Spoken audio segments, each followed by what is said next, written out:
Most crimes are loud. They leave behind broken doors, raised voices, and clear villains. But some crimes happen quietly, so quietly that no one notices them at all, not even the person who commits them. This is not a story about greed, nor is it a story about cunning or cruelty. It is a story about poverty, about shame, and about the terrible weight of being forgiven too late. Dostoevsky once wrote about murderers, about madmen, about people driven to the edge of their minds. But in this story, the tragedy is smaller, and perhaps more painful. Here, no one is chased. No one is judged. No one is punished by the law. Instead, we meet an old man who steals, not because he wants more, but because he has already lost everything. And we meet another man, not a saint, not a hero, but someone who tries, clumsily, imperfectly, to be kind. Their lives cross in a single rented room, a room so small that even forgiveness struggles to find space inside it. What happens when compassion is tested by hunger? What happens when shame becomes heavier than guilt? And what kind of honesty can survive at the very edge of despair? This is not a story that asks who is right. It asks something harder. How much mercy can an ordinary human being afford? An Honest Thief, by Fyodor Dostoevsky. An Honest Thief. One morning, just as I was about to set off to my office, Agrafena, my cook, washerwoman, and housekeeper, came in to me and, to my surprise, entered into conversation. She had always been such a silent, simple creature that, except her daily inquiry about dinner, she had not uttered a word for the last 6 years. I, at least, had heard nothing else from her. "Here I have come in to have a word with you, sir," she began abruptly. "You really ought to let the little room." "Which little room?" "Why, the one next the kitchen, to be sure." "What for?" "C'est here." "Why, because folks do take in lodgers, to be sure." "But who would take it?" "Who would take it? Why, a lodger would take it, to be sure." "But, my good woman, one could not put a bedstead in it. There wouldn't be room to move. Who could live in it?" "Who wants to live there? As long as he has a place to sleep in. Why, he would live in the window."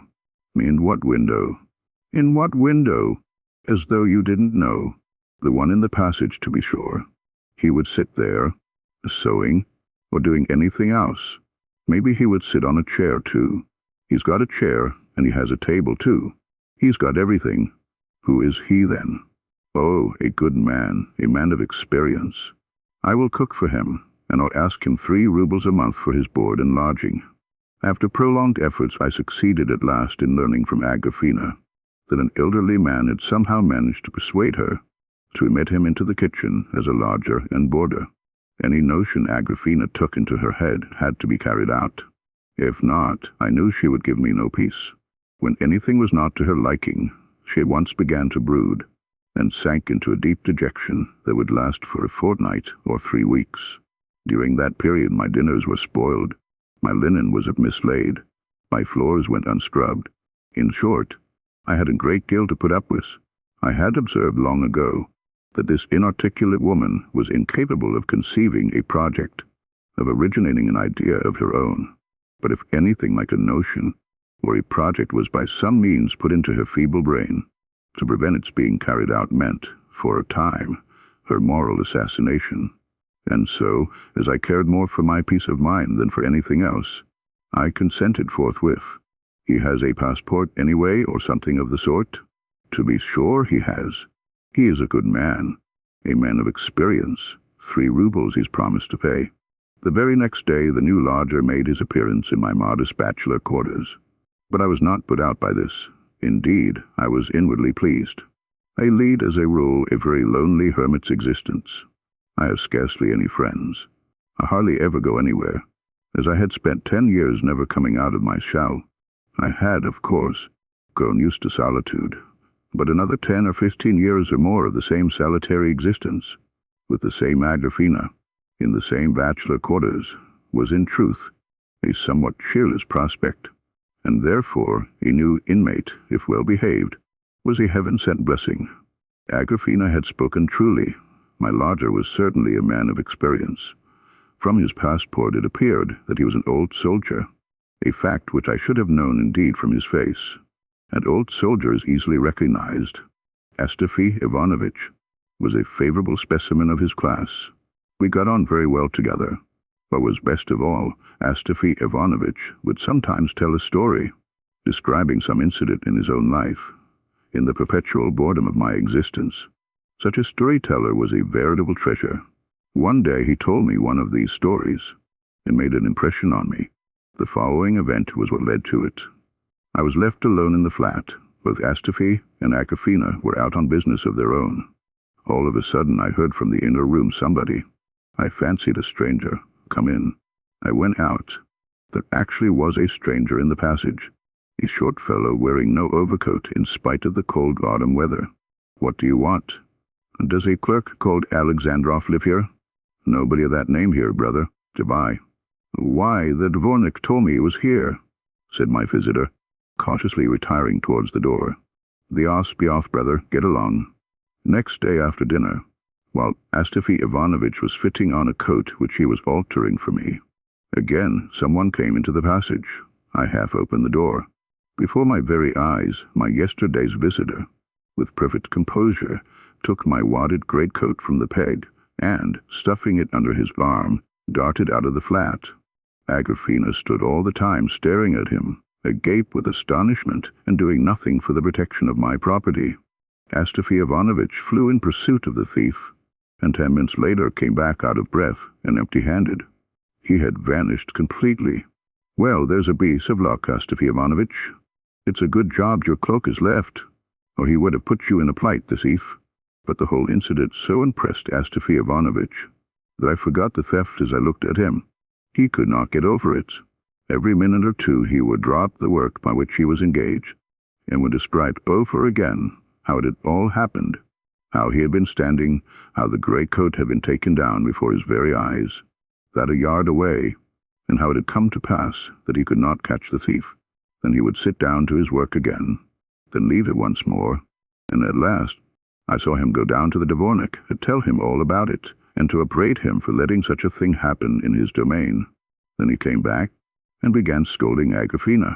Then he sat down to his work again, and long afterwards he was still muttering to himself how it had all happened, how he stood there and I was here, but before our eyes, not a yard away, the thief took the coat off the peg, and so on. In short, though Astafy Ivanovitch understood his business, he was a terrible slow coach and busybody. He's made fools of us, Astafy Ivanovitch, I said to him in the evening, as I gave him a glass of tea. I wanted to while away the time by recalling the story of the lost greycoat, the frequent repetition of which, together with the great earnestness of the speaker, was beginning to become very amusing.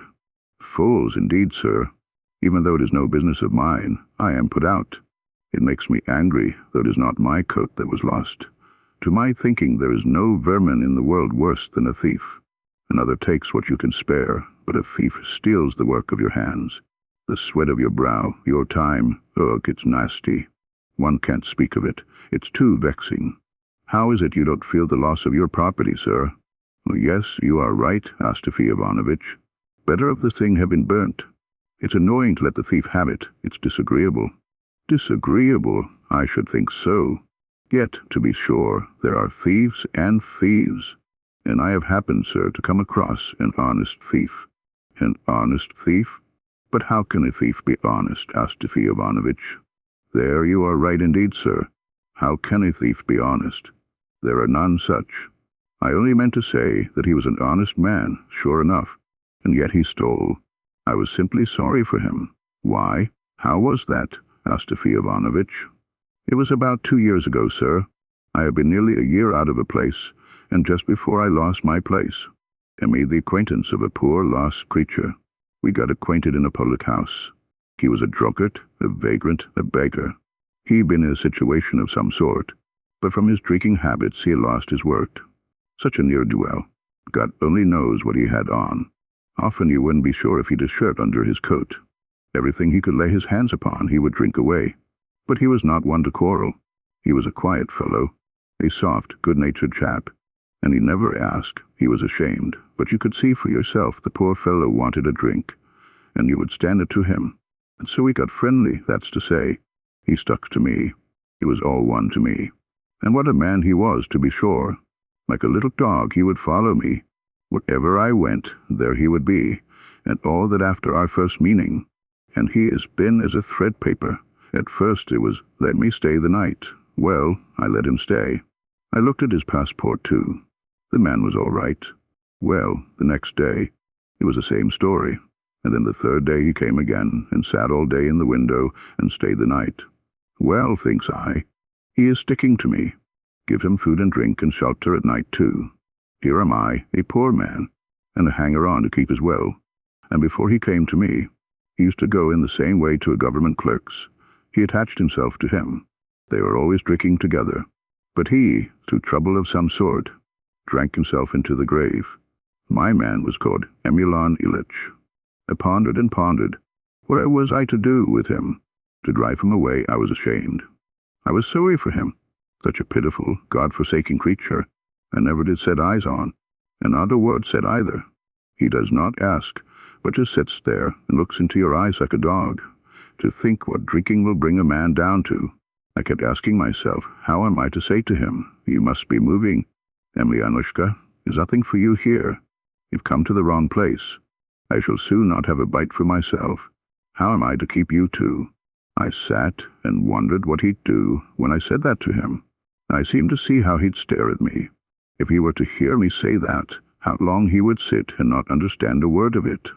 And when it did get home to him at last, how he would get up from the window, would take up his bundle, I can see it now, the red check handkerchief full of holes, with God knows what wrapped up in it, which he had always with him, and then how he would set his shabby old coat to rights, so that it would look decent and keep him warm, so that no holes would be seen.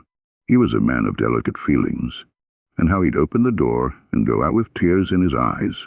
Well, there's no letting a man go to ruin like that. One's sorry for him. And then again, I think, how am I off myself? Wait a bit, Emelianushka, says I to myself. You've not long to feast of me. I shall soon be going away. Then you will not find me.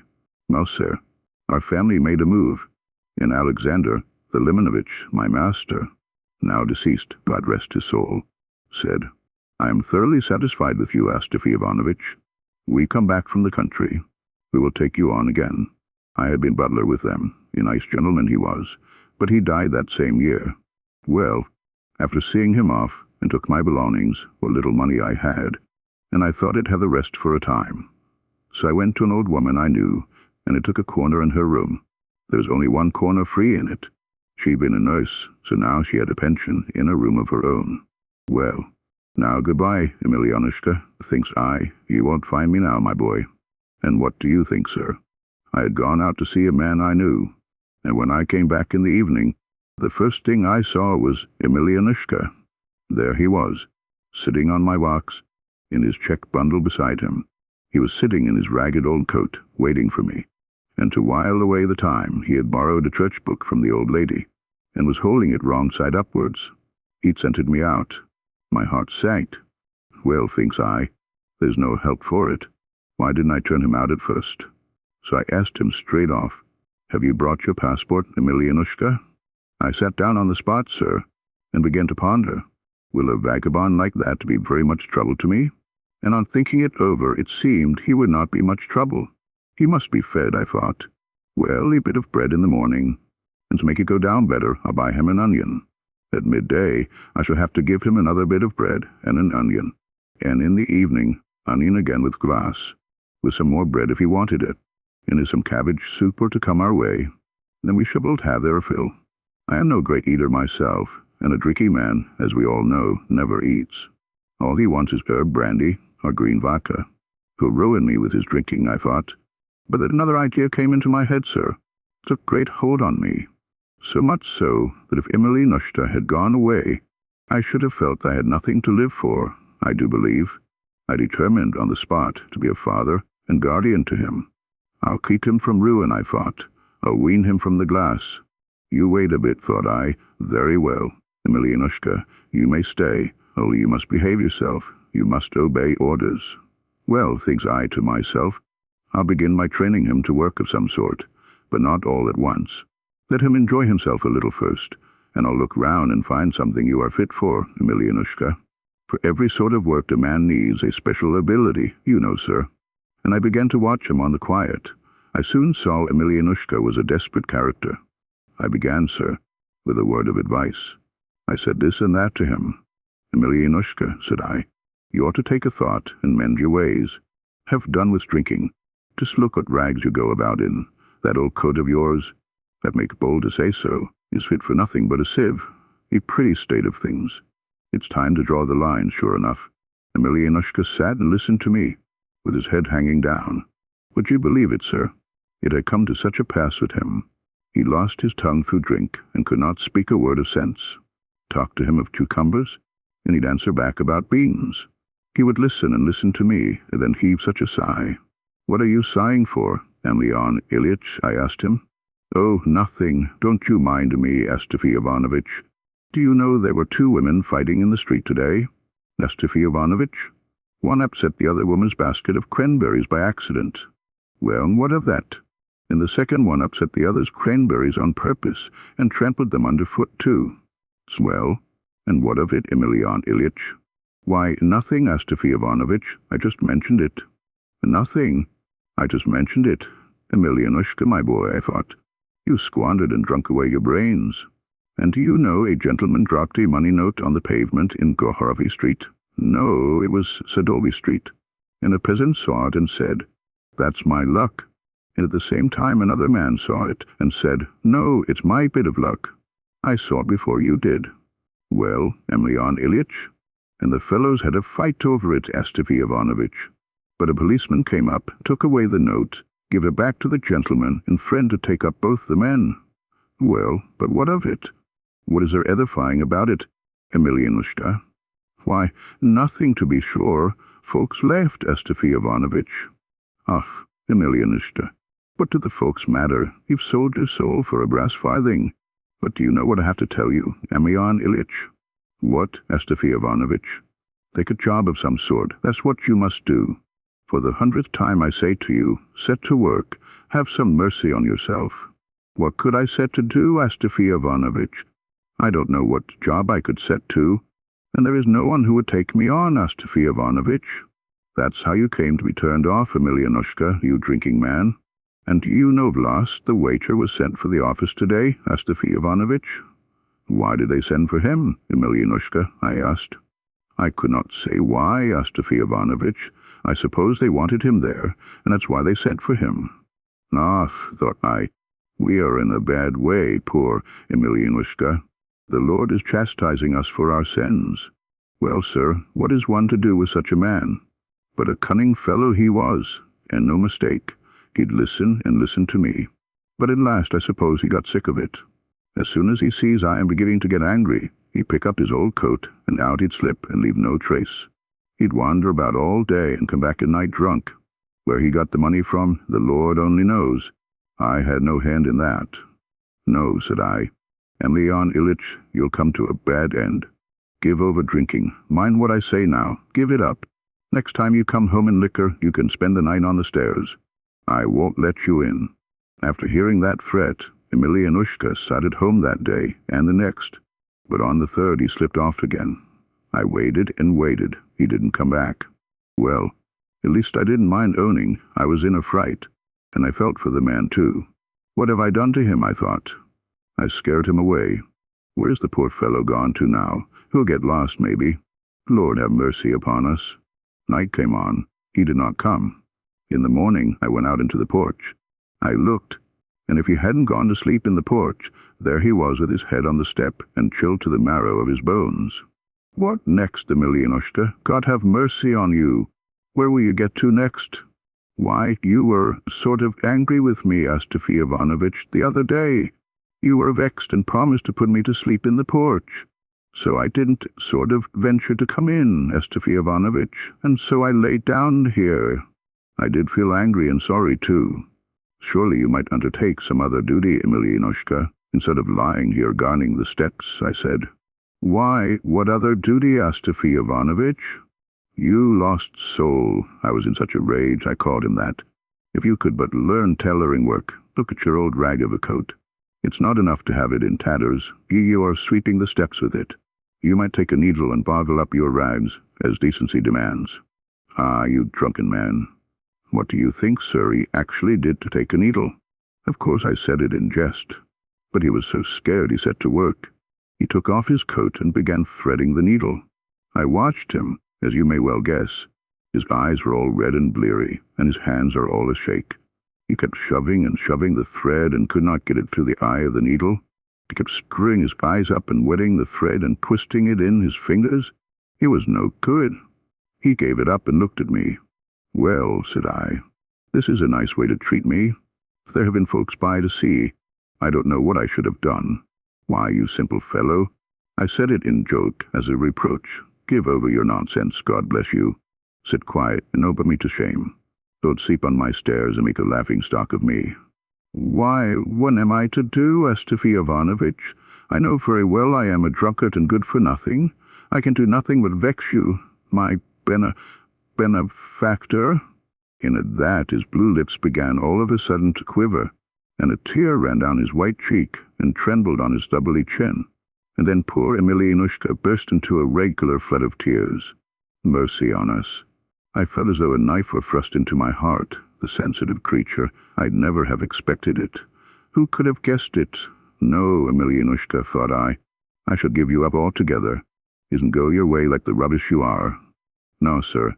Why make a long story of it? And the whole affair is so trifling as not worth wasting words upon. Why, you, for instance, sir, would not have given a thought to it, but I would have given it a great deal, if I had a great deal to give. That never should have happened at all. I had a pair of riding breeches by me. Sir, deuce take them. Fine, first-rate riding breeches they were, too. Blue, with a check on it. They'd been ordered by a gentleman from the country, but he would not have them after all, and said they were not full enough, so they were left on my hands. It struck me they were worth something. At the second-hand dealers I ought to get 5 silver rubles for them. Or, if not, I could turn them into 2 pairs of trousers for Petersburg gentlemen, and have a piece over for a waistcoat for myself. Of course, for poor people like us, everything comes in.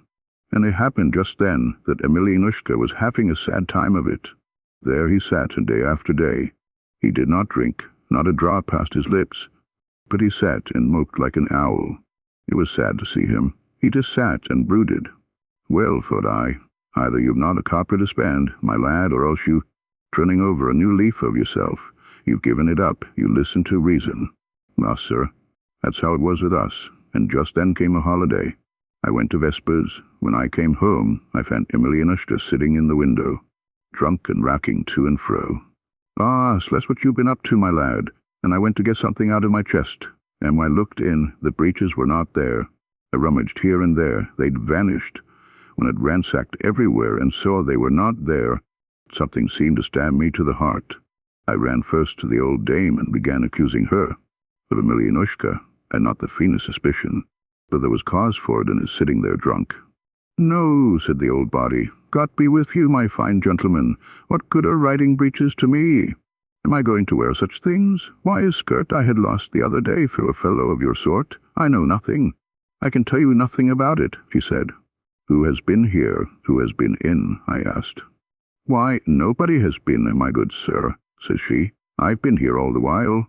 Emelian Ilyich went out and came back again. There he sits. Ask him. Emelianushka, said I, have you taken those new riding breeches for anything? You remember the pair I made for that gentleman from the country? No, Estefy Ivanovitch, said he, I've not sort of touched them. I was in a state. I hunted high and low for them. They were nowhere to be found. And Emelianushka sits there rocking himself to and fro. I was squatting on my heels facing him, and bending over the chest, and all at once I stole a glance at him.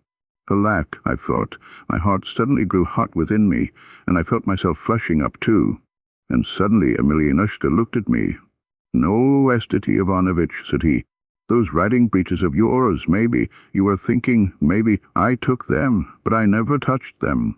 But what can have become of them, Emelyan Ilyitch?" "No, Estefy Ivanovitch," said he, "I've never seen them." "Why, Emelyan Ilyitch, I suppose they've run off of themselves, eh?"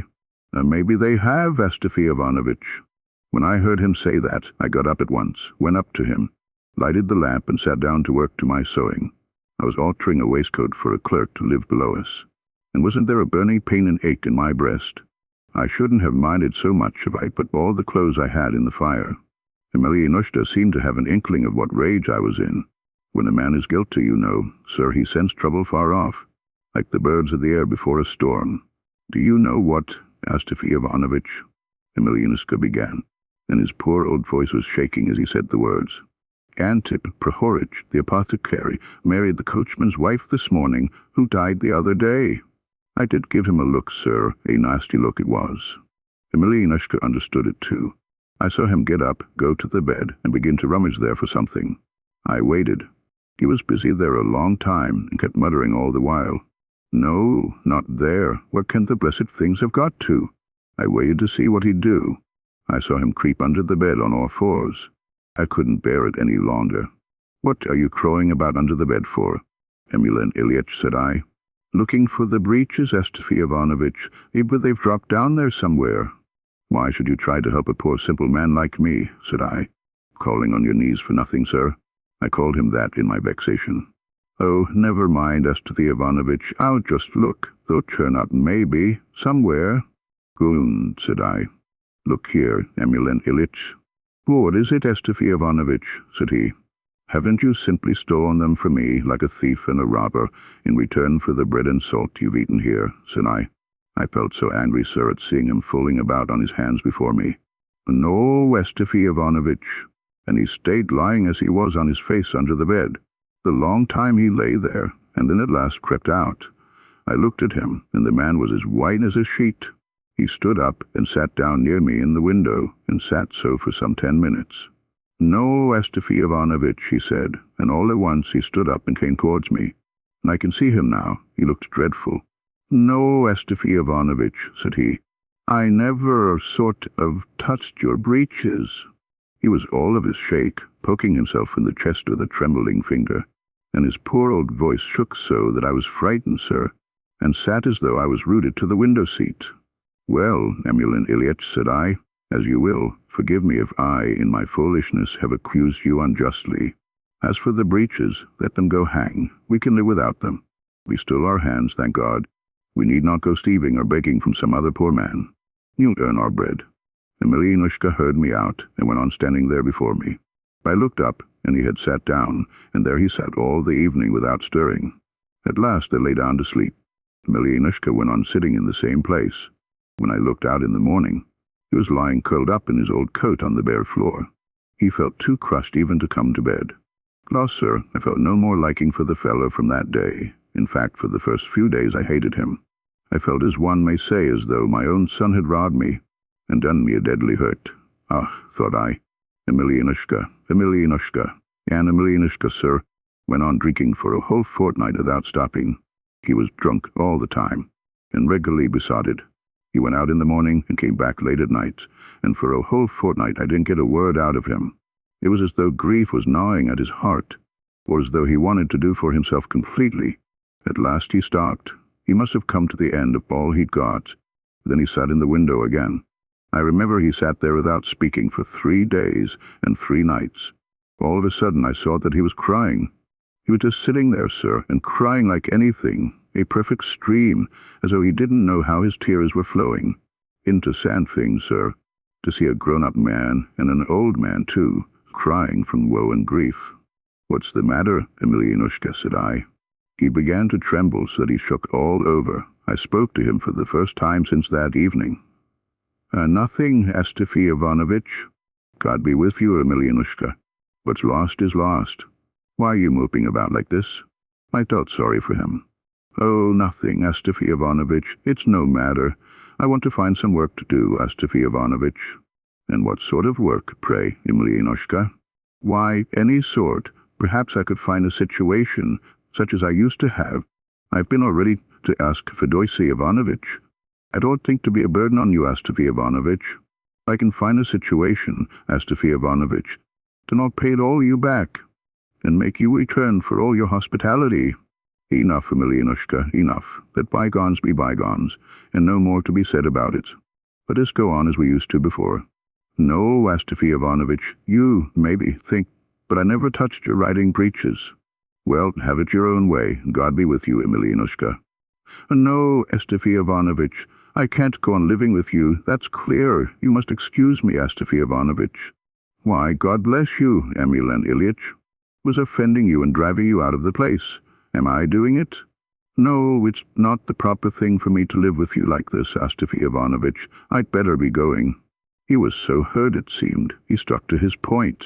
I looked at him, and sure enough, up he got and pulled his old coat over his shoulders. But where are you going, Emelian Ilyich? Listen to reason. What are you about? Where are you off to? No, goodbye, Astafy Ivanovich. Don't keep me now. And he was blubbering again. I'd better be going. You're not the same now. Not the same as what? I am the same. But you'll be lost by yourself like a poor helpless babe, Emelian Ilyich. No, Astafy Ivanovich. When you go out now, you lock up your chest, and it makes me cry to see it, Astafy Ivanovich. You better let me go, Astafy Ivanovich, and forgive me all the trouble I've given you while I've been living with you. No, sir, the man went away. I waited for a day. I expected he'd be back in the evening. No, next day no sign of him. Nor the third day either. I began to get frightened. I was so worried I couldn't drink, I couldn't eat, I couldn't sleep. The fellow had quite disarmed me. On the fourth day, I went out to look for him. I peeped into all the taverns to inquire for him. But no, Emelianushka was lost. Have you managed to keep yourself alive, Emelianushka? I wondered. Perhaps he is lying dead under some hedge, poor drunkard, like a sodden log. I went home more dead than alive. Next day I went out to look for him again, and I kept cursing myself. I'd been such a fool as to let the man go off by himself. On the fifth day it was a holiday. In the early morning I heard the door creak. I looked up, and there was my Emelianushka coming in. His face was blue, and his hair was covered with dirt, as though he'd been sleeping in the street. He was as thin as a match. He took off his old coat, sat down on the chest, and looked at me. I was delighted to see him. I felt more upset about him than ever. For you see, sir, if I had been overtaken in some sin, as true as I am here, sir, I'd have died like a dog before I'd have come back. But Emelianushka did come back, and a sad thing it was, sure enough, to see a man sunk so low. I began to look after him, to talk kindly to him, to comfort him.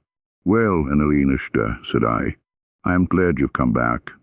Had you been away much longer, I should have gone to look for you in the taverns again today. Are you hungry? No, Astafy Ivanovich. Come now, aren't you really? Here, brother, is some cabbage soup left over from yesterday. There was meat in it. It is good stuff. And here is some bread and onion. Come, eat it. It'll do you no harm. I made him eat it, and I saw at once that the man had not tasted food for maybe 3 days. He was as hungry as a wolf. So was hunger that had driven him to me. My heart was melted looking at the poor dear. Let me run to the tavern, thought I. I'll get something to ease his heart, and then we'll make an end of it. Have no more anger in my heart against you, Emelianushka. I brought him some vodka. Here, Emelian Ilyich, let us have a drink for the holiday. Like a drink, and it will do you good. He held out his hand, held it out greedily. He was just taking it, and then he stopped himself. But a minute after I saw him take it and left it to his mouth, spilling it on his sleeve. But though he got it to his lips, he set it down on the table again. What is it, Emelianushka? Nothing, Astafy Ivanovich. I sort of... Won't you drink it? Well, Astafy Ivanovich, I'm not sort of going to drink any more, Astafy Ivanovich. Do you mean you've given it up altogether, Emelianushka? Or are you only not going to drink today? He did not answer. A minute later I saw him rest his head on his hand. What's the matter, Emelianushka? Are you ill? Why, yes, Astafy Ivanovich. I don't feel well. I took him and laid him down on the bed. I saw that he really was ill. His head was burning hot, and he was shivering with fever. I sat by him all day. Towards night he was worse. I mixed him some oil and onion and kvass and bread broken up. "Come, eat some of this," said I, "and perhaps you'll be better." He shook his head. "No," said he, "I won't have any dinner today, Astafy Ivanovitch." I made some tea for him. I quite flustered our old woman. He was no better. Well, thinks I, it's a Ben lookout. The third morning I went for a medical gentleman. There was one I knew living close by, Kostopravov by name. I made his acquaintance when I was in service with the Basamyagins. He'd attended me. The doctor came and looked at him. "He's in a bad way," said he. "It was no use sending for me. If you like, I can give him a powder." Well, I didn't give him a powder. I thought that's just the doctor's little game, and the fifth day came. He lay, sir, dying before my eyes. I sat in the window with my work in my hands. The old woman was heating the stove. We were all silent. My heart was simply breaking over him, the good-for-nothing fellow. I felt as if it were a son of my own I was losing. I knew that Emelianushka looking at me. He'd seen the man all the day long, making up his mind to say something and not daring to. At last I looked up at him. I saw such misery in the poor fellow's eyes. He had kept them fixed on me. But when he saw that I was looking at him, he looked down at once. "Astafy Ivanovitch?" "What is it, Emelianushka?" "If you were to take my old coat to a second-hand dealer's, how much do you think they'd give you for it, Astafy Ivanovitch?" "Oh, there's no knowing how much they'd give. Maybe they would give me a ruble for it, Emelian Ilyitch. But if I had taken it, they wouldn't have given a farthing for it, but would have laughed in my face for being such a trumpery thing." I simply said that to comfort the poor fellow, knowing the simpleton he was. "But I was thinking, Astafy Ivanovitch, they might give you 3 rubles for it. It's made of cloth, Astafy Ivanovitch. How could they only give 1 ruble for a cloth coat?" "I don't know, Emelian Ilyitch," said I. "If you're thinking of taking it, you should certainly ask 3 rubles to begin with." Emelianushka was silent for a time, and then he addressed me again. "Astafy Ivanovitch?" "What is it, Emelianushka?" I asked. "Sell my coat when I die, and don't bury me in it. I can lie as well without it. And it's a thing of some value. It might come in useful." I can't tell you how it made my heart ache to hear him. I saw the death agony was coming on him. We were silent again for a bit. So an hour passed by. I looked at him again. He was still staring at me, and when he met my eyes, he looked down again. "Do you want some water to drink, Emelian Ilyitch?" I asked. "Give me some, God bless you, Astafy Ivanovitch." I gave him a drink. "Thank you, Astafy Ivanovitch," said he. "Is there anything else you would like, Emelianushka?" "No, Astafy Ivanovitch, there's nothing I want, but I sort of... What? I only... What is it, Emelianushka? Those writing preaches, it was sort of I who took them, Astafy Ivanovitch." "Well, God forgive you, Emelianushka," said I. "You poor, sorrowful creature, depart in peace." And I was choking myself, sir, and the tears were in my eyes. I turned aside for a moment. "Astafy Ivanovitch." I saw Emelianushka wanted to tell me something. He was trying to sit up, trying to speak, and mumbling something. He flushed red all over suddenly, looked at me. Then I saw him turn white again, whiter and whiter, and he seemed to sink away all in a minute. His head fell back. He drew one breath and gave up his soul to God.